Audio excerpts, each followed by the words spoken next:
દિલ્હી વિધાનસભાની ચૂંટણીમાં ભાજપની જીત બાદ હવે નવી સરકાર બનાવવા માટેની તૈયારીઓ શરૂ કરવામાં આવી છે. દિલ્હીના નવા મુખ્યમંત્રી કોણ હશે તેનું નામ હજી સુધી ફાઇનલ થયું નથી.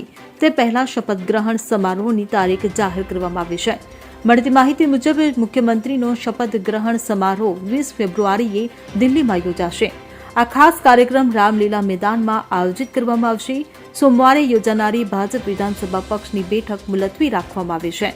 હવે વિધાનસભા પક્ષની બેઠક 19 ફેબ્રુઆરીના રોજ યોજાશે.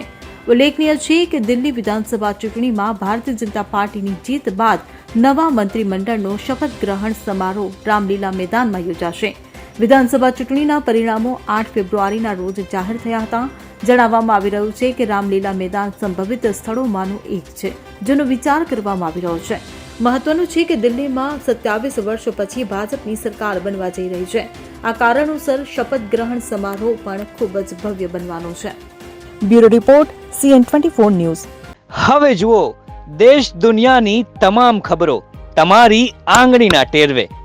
ઉઠાવો મોબાઈલ અને Google Play Store પરથી ડાઉનલોડ કરો અમારી CN24 ન્યૂઝ મોબાઈલ એપ.